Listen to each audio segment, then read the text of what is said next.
Hello everyone, welcome back to my YouTube channel. তো আজকে আমি দিদির সাথে যাচ্ছি, দিদির আজকে এক্সাম আছে, তো সেখানেই যাচ্ছি। সকাল সকাল রেডি হয়ে বেরিয়ে গেছি। তো আর একটা দিদিও আসবে কল্যাণী থেকে। তো এখন আমরা টিকিট কেটে নিয়েছি, এখন যাচ্ছি প্ল্যাটফর্মে। ট্রেন আসুক, তারপর কোন লোকেশনে যাচ্ছি, সারাদিন কি করব, সবটাই তোমাদের সাথে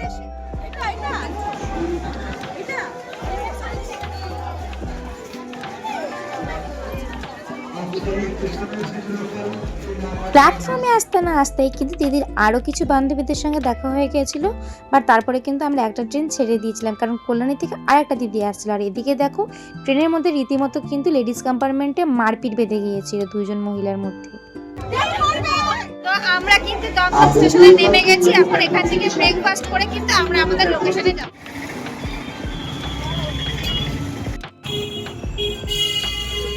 স্টেশনের বাইরে কিন্তু রোড ক্রস করে সোজা চলে আসলাম টোটো স্ট্যান্ডের এখানে। আর এখান থেকে মেন ডেস্টিনেশন যেতে আমাদের পড়েছিল পার হেড 10 টাকা করে। আমাদের ডেস্টিনেশন কিন্তু ছিল দমদম স্টুডিও 92। আমরা যখন এসে পৌঁছাই তার আগে কিন্তু কত মেয়েরা এসে কিন্তু পৌঁছে গিয়েছিল। তারপর ফাইনালি দরজা খোলা হলো আর আমরা এক এক করে কিন্তু সবাই ভেতরে ঢুকলাম।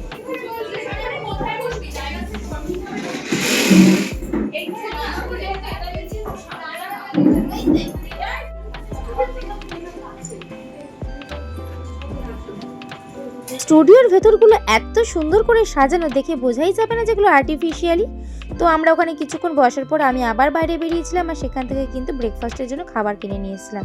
কারণ রেলওয়ে স্টেশনে নামার পরে কিন্তু আর খাবার টাইম পাইনি, আমাদের তাড়াতাড়ি চলে আসতে হয়েছিল, তাই কিন্তু খাবার নিয়ে সেখানেই খেয়ে নিলাম। তো দিদির মেকআপের স্টুডিওর ওখান থেকে কিন্তু আমি আবার চলে এসেছি দমদম রেলওয়ে স্টেশন।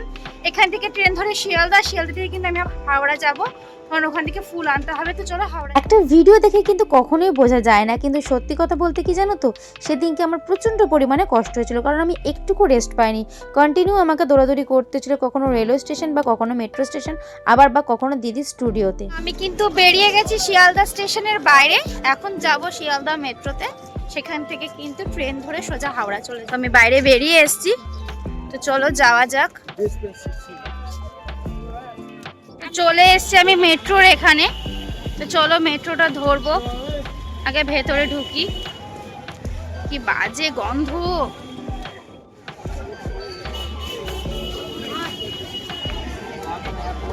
চলো, আমার কিন্তু টিকিট কাটা কমপ্লিট। এখন মেট্রো ধরার জন্য এটা করে এসেছি। চলো তোমাদের সাথে আজকে আমি আমার এই ভিডিওতে আমার ট্রেনে ট্রাভেল করার জার্নি শেয়ার করব। এই যে তোমরা দেখছো যে আমি কখনো মেট্রো স্টেশন, কখনো রেলওয়ে স্টেশন বা কখনো বাস, এই যে এত সুন্দরভাবে জার্নিগুলো করছি, এগুলো কিন্তু মোটেও সহজ ছিল না আমার জন্য। আমি আগে ট্রেনে উঠলেই প্রচুর বমি করতাম। আমি লাস্ট বমি করেছি ট্রেনে ওঠার পরে, লকডাউন হওয়ার পরে, যেদিনকে ফার্স্ট ট্রেন চালু হয়েছিল। তো সেদিনকে আমি রিকের সাথে কিন্তু যাচ্ছিলাম বিধাননগর। তো ওই দিনকেই কিন্তু আমার লাস্ট বমি করা। তারপরে এত পরিমাণে আমি ট্রাভেল করেছি যে আমার আর কখনো কষ্ট হয়নি। আগে ছোটবেলায় আমি একটা স্টেশন গেলেই কিন্তু প্রচন্ড পরিমাণে বমি করতাম, তো এখন কিন্তু আমার অভ্যেস হয়ে গেছে, এখন আর আমার একটুকু কষ্ট হয় না। সো আমি কিন্তু বেরিয়ে গেছি হাওড়া স্টেশনের বাইরে। এখন কিন্তু আমি ব্রিজের দিকে যাচ্ছি আস্তে আস্তে। তো চলো ব্রিজের থেকে নেমে একটুখানি জাস্ট দেখতে থাকো কোথা থেকে নিই ফুলটা। এটা কিন্তু হাওড়া রেলওয়ে স্টেশন, আর আমি জাস্ট মেট্রো থেকে বেরিয়ে আসলাম এইমাত্র। ওই যে সামনে ব্রিজ।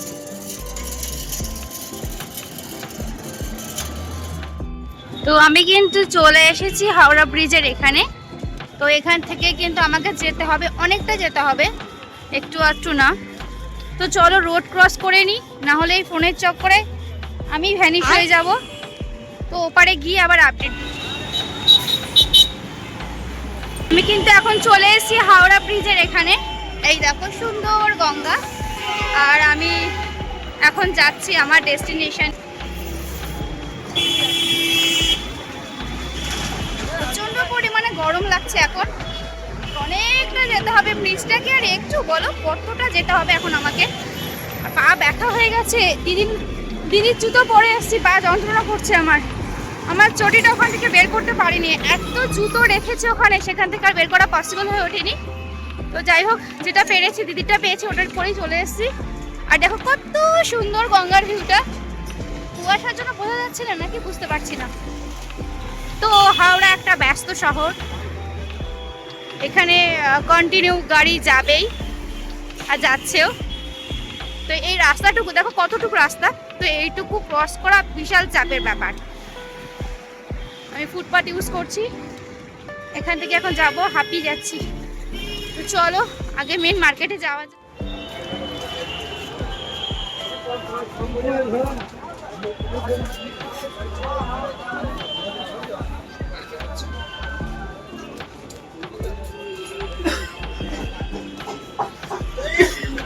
আচ্ছা এই মালাগুলোর প্রাইস কি আছে?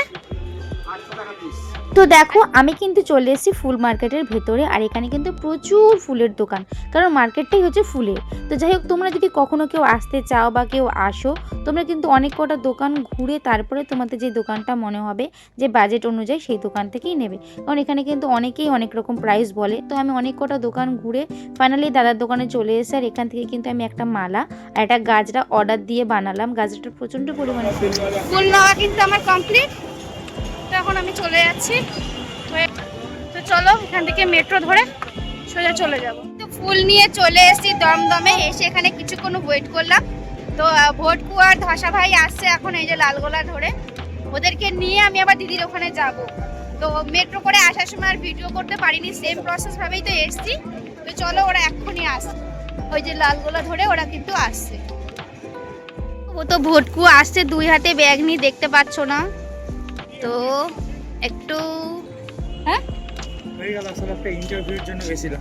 ও আচ্ছা আচ্ছা, সিলেকশন হয়ে গেল। কিছু খান? না না না কিছু খাবো না, এই যে আমার জামাইবাবু ভাই চলে এসেছে এখন, দিদির এই যে প্রোগ্রাম আছে তো মডেল শুট আছে, ওই জন্য আনতে গেছিলাম। ভিডিওতে তোমরা যার ভয়েস শুনতে পারলে আমার সঙ্গে, তার সঙ্গে আমার দেখা হয়েছিল হাওড়া মেট্রোতে। তো সে আসানসোল থেকে ফার্স্ট টাইম এসেছে, কলকাতা শহরে সে কিছুই চেনে না। সে কিন্তু আমার সঙ্গে সঙ্গে দমদমে এসেছিল, আমি তাকে রাস্তা দেখিয়ে নিয়ে এসেছিলাম, কারণ সেদিনকে তার ইন্টারভিউ ছিল। তো যাই হোক, পরে আনফর্চুনেটলি তার সঙ্গে দেখা হয়ে যাওয়ার সে কিন্তু আমাকে থ্যাঙ্কস দিতে এসেছিল। তো দেখো এখানে কিন্তু ভটকু ধসা ভাই চলে এসেছে। অ্যাকচুয়ালি এখানে মডেল শ্যুটের এখানে কিন্তু দিদির 30 প্লেট অর্ডার ছিল খাবারের, তো ভটকুরা সেটাই নিয়ে এসেছিলো, ফ্রাইড রাইস আর কিন্তু চিকেন কষা। আর দেখো তোমরা এখানে কারা কারা এসেছিলে, মিষ্টি দিয়ে এসেছিলো, স্বর্ণানী মিত্র এসেছিলো। তো সবার সঙ্গেই কিন্তু ভিডিও করা পসিবল হয়নি, কারণ প্রচণ্ড মেকআপের চাপ ছিল। আর এদিকে দেখো দিদি সবাইকে খাবার সার্ভ করে দিচ্ছিল। তারপর সবাইকে খাওয়া দাওয়ার পরে ফাইনালি কিন্তু রাজাদার সঙ্গেও দেখা হয়ে গেল। তারপরে কিন্তু আমরা বেরিয়ে আসলাম ওখান থেকে দমদম। আর এখানে এসে ভটকু খাবারের দোকান থেকে অর্ডার দিয়েছিল 3টে ফিশ রোল আর 2টো ফিশ কবিরাজি, কারণ আমি চিকেন তো খাবো না। তো সেগুলো খেতে না খেতে কিন্তু ট্রেন চলে আসলো, আর আমরা কিন্তু সেই ট্রেন ধরে সোজা, আমাকে দেখেই তোমরা বুঝতে পারছো যে কতটা বিধ্বস্ত লাগছে। তো নেমে গেছি নৈহাটি স্টেশনে, এখন বাড়ি যাওয়ার পালা। তো ব্লগটা এখানেই এন্ড করছি। কেমন লাগলো কিন্তু অবশ্যই কমেন্টে জানিয়েছো, ভালো লাগলে লাইক কমেন্ট শেয়ার করতে একদম ভুলো না। দেখা হচ্ছে নতুন কোনো ব্লগে খুব শীঘ্রই। ততক্ষণ সবাই ভালো থেকো, সুস্থ থেকো, লাভ ইউ অল।